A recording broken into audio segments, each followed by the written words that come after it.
નમસ્કાર, આપ જોઈ રહ્યા છો ભારત ન્યૂઝ ચેનલ અને હું ક્લેરા ક્રિશ્ચન.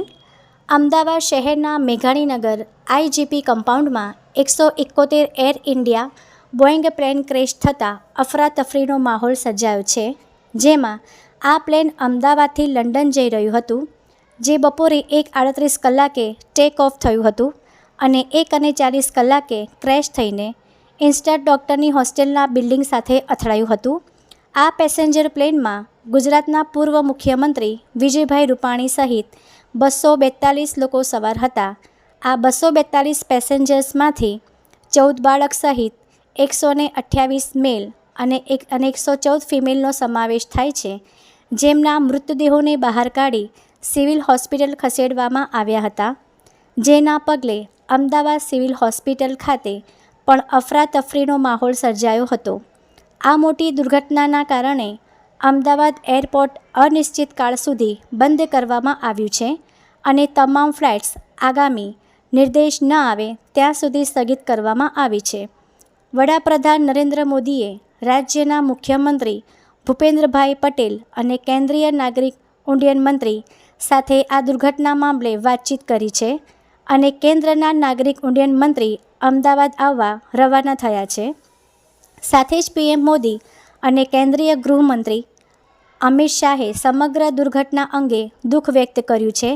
એર ઇન્ડિયા દ્વારા 105 લોકોના મોતની સત્તાવાર જાહેરાત કરવામાં આવી છે અને આ આંકડો હજી પણ વધી શકે તેમ છે.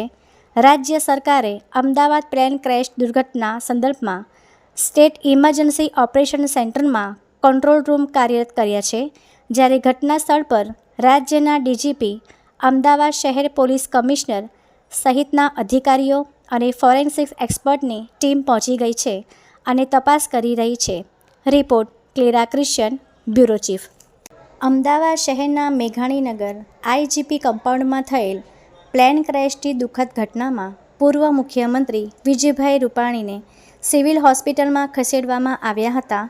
ત્યાં સારવાર દરમિયાન તેમનું નિધન થયું હતું. આ દુઃખદ ઘટનાએ પૂરા દેશને જ નહીં પણ આખી દુનિયાને શોકમાં ડૂબાડી દીધા છે. સિવિલ હોસ્પિટલમાં અમદાવાદના કોંગ્રેસના ધારાસભ્ય અમિતભાઈ ચાવડા, જિગ્નેશભાઈ મેવાણી, વડગામના એમએલએ તેમજ હર્ષ સંઘવીએ શોકની લાગણી અનુભવી હતી અને પ્લેન ક્રેશ દુર્ઘટનામાં મૃત્યુ પામેલ પરિવારજનોને આશ્વાસન આપ્યું હતું.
सर क्या कहेंगे आज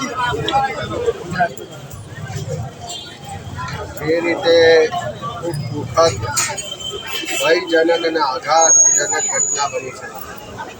અમદાવાદથી લંડન જતી ફ્લાઇટ ટેક ઓફ થયાની ગણતરીની મિનિટોમાં ક્રેશ થઈ. ક્રેશ થઈને પણ જે એમબીબીએસના સ્ટુડન્ટ્સ છે એ ડૉક્ટરોના બિલ્ડિંગ પર આ પ્લેન ક્રેશ થયો.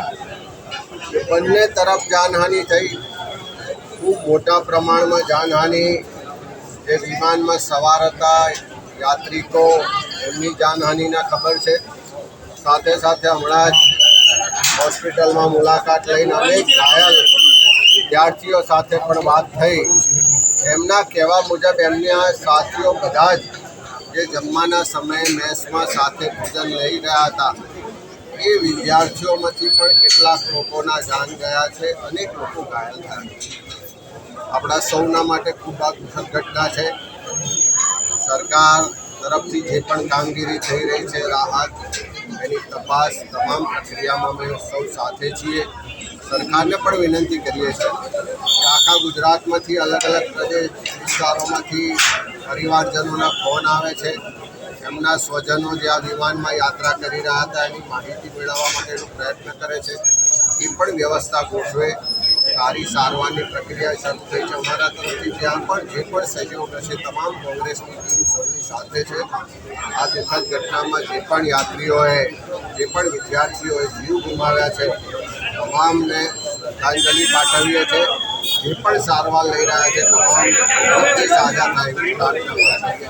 અને સાથે સાથે ગુજરાતના પૂર્વ મુખ્યમંત્રી વિજયભાઈ રૂપાણી આ જ વિમાનમાં સવાર થઈને લંડન જઈ રહ્યા હતા. એમના મૃત્યુના સમાચાર પણ મળી રહ્યા છે. અમારા બધા માટે દુઃખની વાત છે.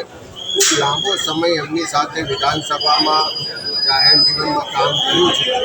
વિપક્ષમાં હોવા છતાં પણ એમની સાથે ખૂબ આત્મીયતા એમના જવાથી પણ ગુજરાતને એક ના પૂરા એવી ખોટ પડશે. અનેક લોકોએ જીવ ગુમાવ્યા છે. તમામને એમના મૃતકના આત્માને શાંતિ મળે, એમના પરિવારને દુઃખ સહન કરવાની શક્તિ મળે એવી પ્રભુને પ્રાર્થના.